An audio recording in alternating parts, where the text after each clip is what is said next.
All right, Coach. Obviously, South Carolina had a few days to prep for them.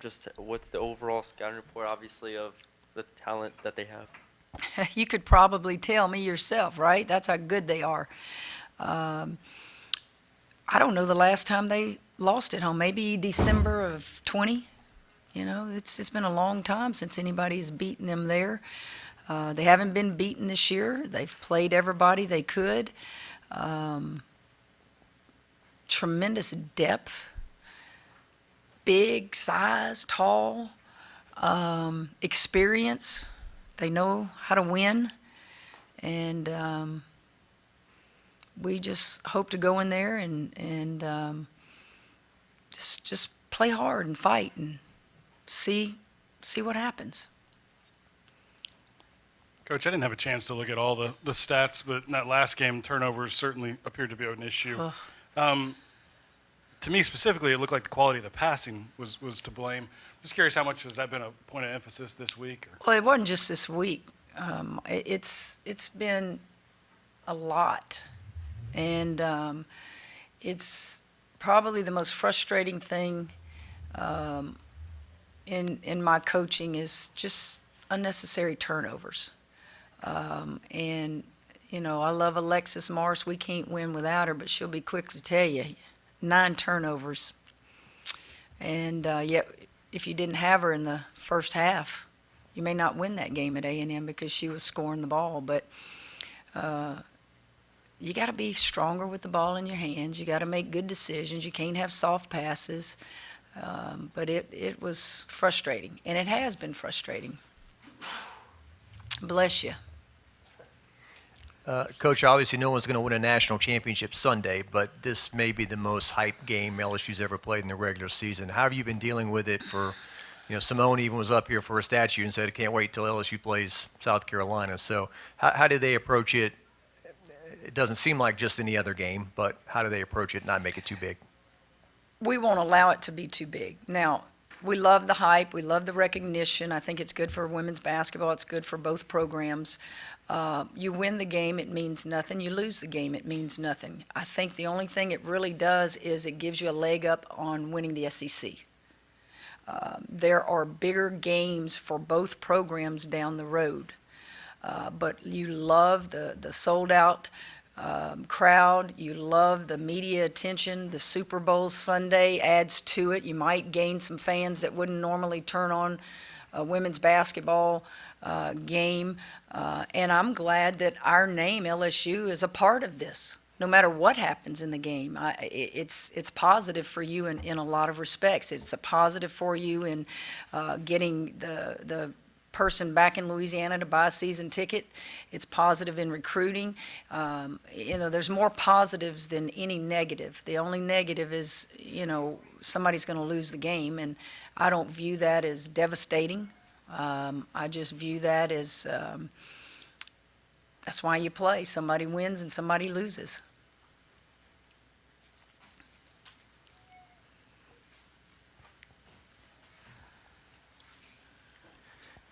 Kim, now there's been a little over a year since you guys played, and I know Dawn came in and said something about Nikki, but has that done anything for a potential rivalry between these two schools? How do you just view just that and kind of what the dynamic is between women's basketball at LSU and South Carolina right now? I don't view it as a rivalry in any way. No one's on their level. I don't think anybody's a rival to them. They're that good. I think we're just another school in the SEC that's trying to do what they have done.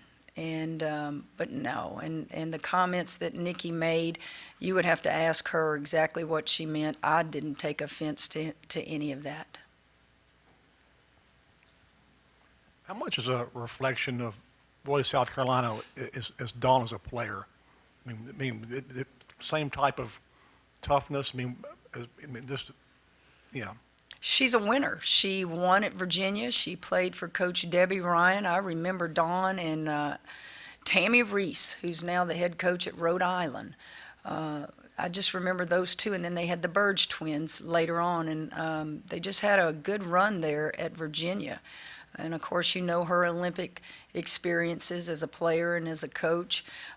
She's just done it all as a player, and she is just having an unbelievable career now at South Carolina, and has built a program that the entire state of South Carolina is proud of. You sell 18,000 tickets.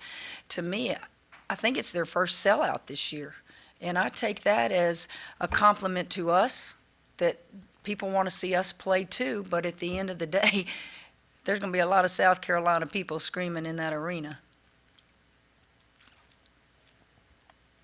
Yeah, obviously you need everyone to be on their game. A great game from Morris and stuff. Jasmine Carson, I think, has only scored like combined 10 points the last 3 games.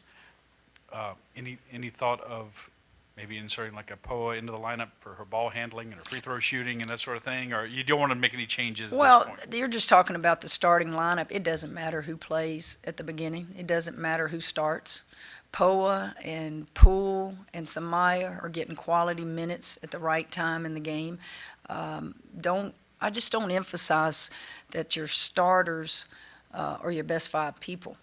That's not the way coaches work, and you'll see that with South Carolina. You will see them quickly insert players from the bench. I think I'm saying this right. Either 52 or 54% of their scoring comes from their bench. That's how good they are.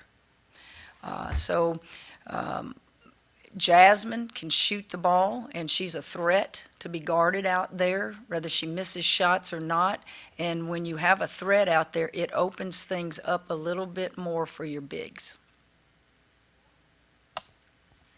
Kim, and speaking of bigs, I'm not asking for like a game plan per se, but do you anticipate Angel getting a lot of possessions defensively against Aaliyah, or how do you guys just sort of plan to? I think our posts are going to have to guard all their posts. What's going to be very difficult is we're not going to grow to be 6'7" and 6'5" overnight. There's no good cooking down. We have good cooking here, but there's no good cooking that's going to just make them grow. They are relentless on the offensive boards. They can get to balls up here, and it doesn't matter how much you block them out, they're still up here and you're down here. So those rebounds are a big concern. Nobody seems to be able to stop them. I also think their transition game is very good, particularly when Raven is in the game, Johnson. I think they can outlet pass with the best of them down the floor, and so we've got to not only defend them in the half court and keep them off the offensive boards, you got to defend them in transition. UConn talked about how they were physical against them and banged them around. Talk about in the paint and keeping Angel in check and not getting quick fouls and and getting emotional through what could happen if they do the same with y'all. You better be physical back. And I hope that we will match their physicality. That's competitors. People think we're too physical. Just go compete, and if they call a foul, figure out how much you're going to be allowed to, do things defensively. But, you want all the players to be on the floor. You don't want anybody to get in foul trouble. You want them to play and hope that it's a good game and one that the fans enjoy. And but win or lose, we're getting on that plane and coming back here because we got 4 more games that are just as important. Yeah, Coach, just what does their backcourt present with Cook, Beal, Hall? Well, Cook is their leading scorer, and a lot of that, again, I'm basing this off of observation. You would think Aaliyah Boston would be, but they are seeing so many zones and so many sagging man-to-man defenses that it's just tough to get touches in there. So Aaliyah is getting a lot of hers off of the boards and things like that. So a lot of teams are leaving Cook and those perimeter players open. I guess you got to pick your poison, right? And so she's getting a lot more looks, and that's probably why she's their leading scorer. And she's good. She hit big shots here with Henderson last year when it was a tight game. Henderson's now gone, and Cook's kind of their leader out there on the perimeter. And she's going to take you off the dribble. She's going to rebound. She's going to shoot the open 3. She's going to get her touches, and she's going to get her shots up. Hey, Kim, were you hoping for a little more offensive production from Poa by this point in the season? And it seems like she's looking for her shot a little bit more. Poa can score. If you look at what she did in junior college, she's just trying to facilitate and give her teammates easier shots. I'm good with that. I think she's looking for her shot. She's shooting the three if it's open. She drives a little bit. Sometimes she gets her shot blocked and doesn't need to go in there, amongst the giants. But she's playing confident. And the issue with Poe is I really want her to stay at the point, which means I have to move Alexis to the off guard, and the game dictates really how much of the movement I do of moving Alex to the off guard, and that would allow Poa some more minutes. Coach, can you speak to the significance of where your program has come to get to this level and something you're trying to build annually? Like, this is not going to be a big game. You have more of them going forward. Well, I think I've said it best. We're relevant now, but we haven't arrived. What have we done? We've just won basketball games. We've not won championships. We want to build the program to someday we're Final Four year in and year out. Man, we can sneak in there and get some SEC championships. That doesn't happen overnight. Honestly, what we're doing, in a lot of ways, it's ridiculous in a lot of ways, but it's okay. We're not going to apologize for it. We love that the crowds are here. We love that the media attention is here. I would just say we got a jump start is what we did. What helped us get there was the transfer portal. Obviously, so where does this game fit into that? You said you haven't arrived, but you feel like you're on your way. Where does this game fit in? It seems like you just want it to be. You got Ole Miss, you got South Carolina Sunday, you got Ole Miss on Thursday, and on and on. We want to. You want to achieve more than people think that you would. We achieved a lot last year. Nobody thought, and when I say people, it's where you're predicted, like your coaches within the league. Where do they think you should finish? We still have a chance this year. We were picked, third? We still have a chance to finish higher than third, whether we win or lose that game Sunday. And if you do those little things, man, those are important little, I call them baby steps. Those are important things that you can sell in recruiting and that you can sell in that locker room that, hey, you're doing more than people think you're supposed to be doing. Just keep doing little baby steps. And then one day you'll be able to take that big step. And this is fun. It's making y'all work a little harder, but, it's fun. Coach, the crowd, not only the numbers of 18,000, but it's expected to be highly intense. How do you get your players ready for that? And even like Coach Harper, when she brought Tennessee here, she said, we couldn't communicate, we couldn't hear, those kind of things. I think it's the acoustics in this place. I don't know what it is, but it really is loud. Some arenas you'll have large crowds. I don't know how loud it is to where you can't communicate. I've played there in 2019. We opened up there. And I don't recall that I couldn't communicate. So we will have signals so that, particularly on the other end, when I need to call stuff offensively in the first half, we will have signals with the hands if he can't hear me. Everybody must repeat what the point guard is saying so that everybody hears it. But yeah, I would imagine it's going to be a great crowd, a home court advantage for them, and fun. I'm glad we can participate. Yeah, I guess that's kind of my question is how fun is it for you? I mean, you are one of the most competitive people I know, and so how much fun is it for you to kind of be in a juicy game like this? Well, it's fun for you as a coach. Now, the fun part is if you're getting blown out. I've only got how many timeouts? I need some more timeouts here, but listen, that's the message to the kids. We're not going to get too high or too low over one game. We're excited that we can be a part of something that's good for basketball. but we're not going to get too high or too low. We know that we are not supposed to win. We know that. Nobody else is beating them. But we're not just going to throw in the white flag. That's just not what competitors do. We're going to give it every effort we can. And if the effort's good enough, great. If it's not good enough, we move on. How much has the messaging been this week of it's a 40-minute game and whatever happens in the first 10 isn't necessarily the way of the outcome? Well, we are going to break it down. There are things that I'm going to give them quarter by quarter by quarter. It's a fast-moving game, but we, in building this program to get to the South Carolina status, we have to break it down and give them just tiny little goals through the course of the game. It's too much to explain to all of you, but yes, we address those things in the film room.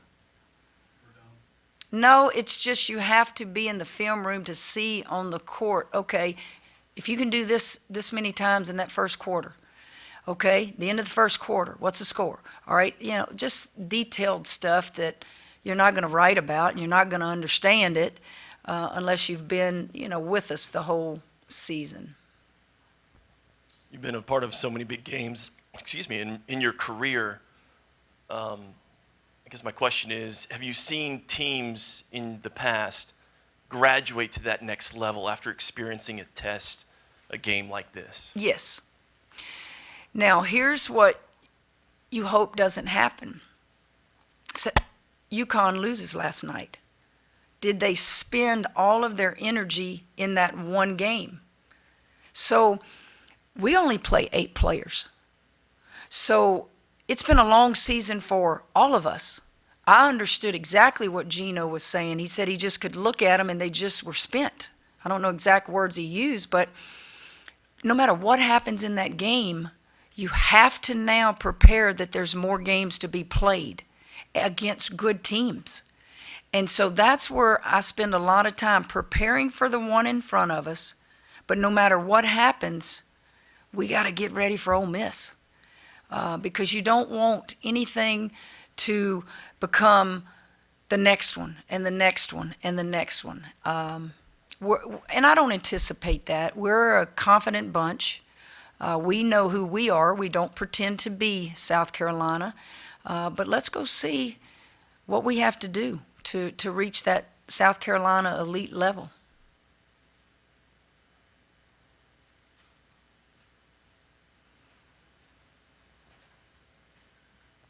Coach, I understand the naming rights of the court are going before the board tomorrow. Any thoughts on that?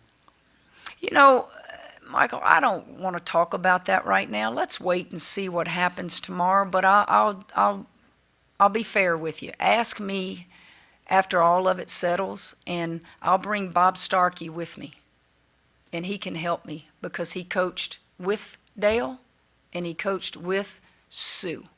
Any information I give you would be from afar, and it would not be in depth like he could. So at the right time, we'll discuss that, but I would only allow Bob Starkey to be with me because I think he could be fair. Any more questions?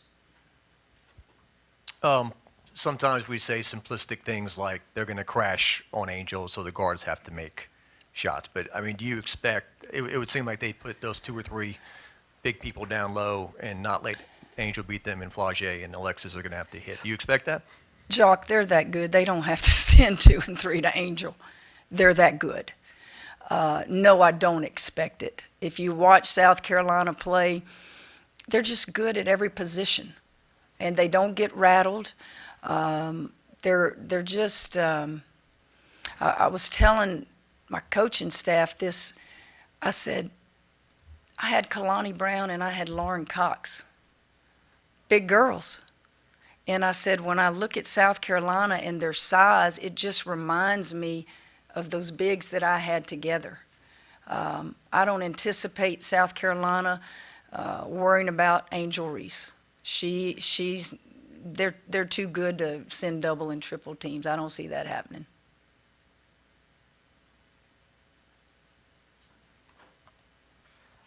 I know Angel is part of Maryland's team last year, played at Colonial Life Arena. Have you seen her talking to any of the other ladies about just kind of what it's like? No, Angel just kind of tries to motivate them and challenge them and love them and do a little bit of everything. She just, her big thing is we ought to all give it everything we have. We got to focus. We got to bring it. Yeah, no, now if she's done it, in the locker room privately, talking about it, I don't know, but not anything I have observed on the court. Yeah. Any more questions for Coach? All right, thank you, guys. Thank y'all.